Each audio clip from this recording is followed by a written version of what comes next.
Ada yang menyampaikan, Ustaz, saya ingin berhijrah gitu kan. Lebih baik dari pandangan Allah dan Rasulnya.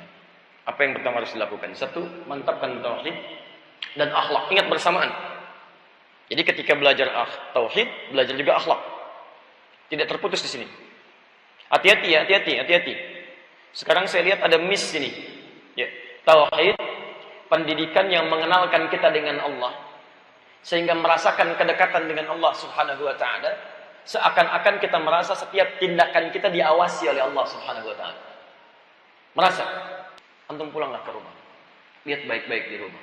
Berapa harta yang pernah diperoleh oleh antum dalam kehidupan yang kira-kira tidak ada ridha Allah di dalamnya. Berapa kemudian, tenaga yang pernah dikeluarkan setiap hari yang ketika antum kerjakan Allah tidak suka dengan itu semua. Maka untuk menguatkan itu, pelajaran dikenal dengan pelajaran tauhid. Dan tauhid bersanding dengan akhlak. Makanya kalau orang sudah belajar tauhid, dia punya ikatan yang dekat dengan Allah, terikat. Di begitu jalannya ingin dilihat oleh Allah baik. Makannya ingin dilihat oleh Allah baik. Bicara ingin didengar oleh Allah baik. Jadi mustahil ada orang bicara mengeluarkan kata-kata kotor. Karena dia tahu Allah tidak suka dengan kata-kata kotor. Paham dia. Makanya dia punya ikatan dengan Allah. Ikatan disebut dengan akad. Semakin kuat ikatannya disebut dengan akidah. Karena itu dulu pelajaran akidah itu dihadirkan jadi kurikulum dalam kehidupan kita. Itu tauhid.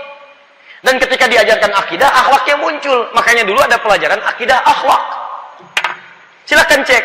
Semua orang yang sudah berislam punya ikatan dengan Allah Subhanahu wa taala. Akhlaknya berubah dari jahiliyah menjadi terbuka, dari pencela jadi pecinta, pemukul jadi perangkul, dari orang paling pelit jadi orang paling dermawan. Jahiliyah berubah. Cek. Tiba-tiba muncul akhlak. Penyayang luar biasa.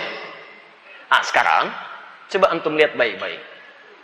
Dulu kita bandingkan ya. Saya September kemarin itu saya genap berusia 33 tahun. Kecil saya saja.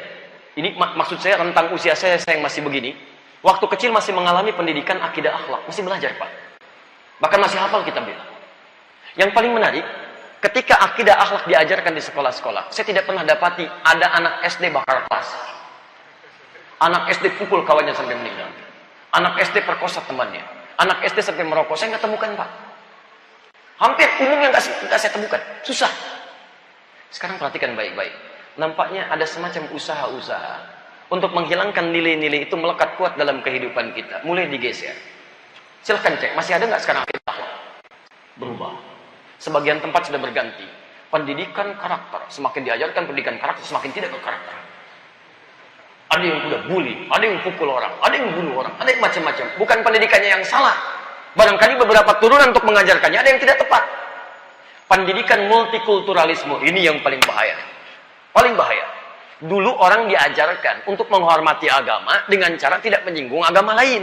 Yakini agama masing-masing. Ayo, yang Islam, yakini keislamannya, praktekkan. Gak usah paksa orang lain untuk masuk Islam. La ikraha fid din. Yang Kristen, ayo silakan, sesuai dengan keyakinan Anda. Kami tidak berdakwah, tapi tidak harus paksa Anda. Masing-masing, silakan. Jadi dulu orang kenal, kalau Tuhannya siapa? Allah. Agama yang benar siapa? Kata orang Islam, Islam. Kata yang lain, sesuai keyakinannya. Sekarang tidak. Tiba-tiba pelajaran akidahnya dihilangkan, muncul pelajaran pendidikan multikulturalisme, kembangkan. Kita toleransi beragama. Masya Allah. Anak SD sudah diajak mengunjungi tempat ibadah agama lain. Dan ditunjukkan, inilah sebetulnya semua agama mengajarkan kebaikan. Kalau dari kecil sudah dirusak akidahnya, bagaimana saat dewasanya?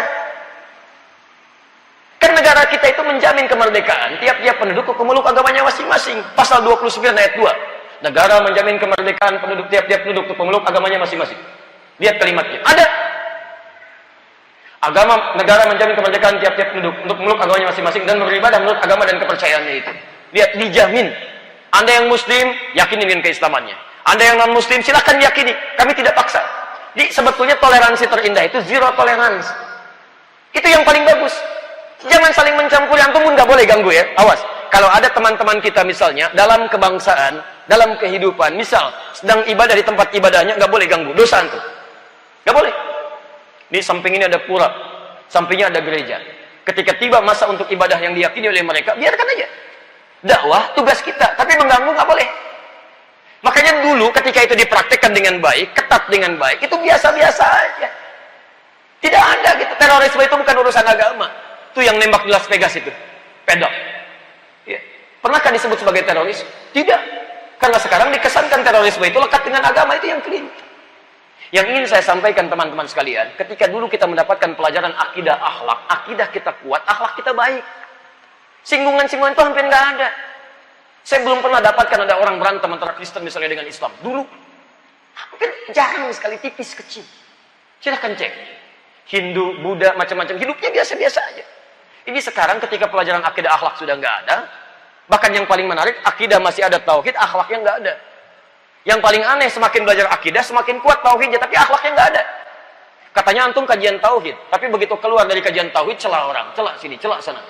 Merasa diri paling hebat dan sebagainya. Merasa diri paling benar. Nah itu belajarnya cuma akidahnya, akhlaknya nggak ada. Ada yang belajar akhlaknya, akidahnya nggak ada. Akhlaknya sopan, baik, senyum, sholat subuh 4 rakaat. Salah. Jelas ya?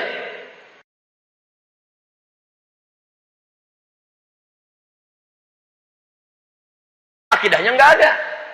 Akhlaknya sopan, baik, senyum, sholat subuh 4 rakaat. Salah. Jelas ya?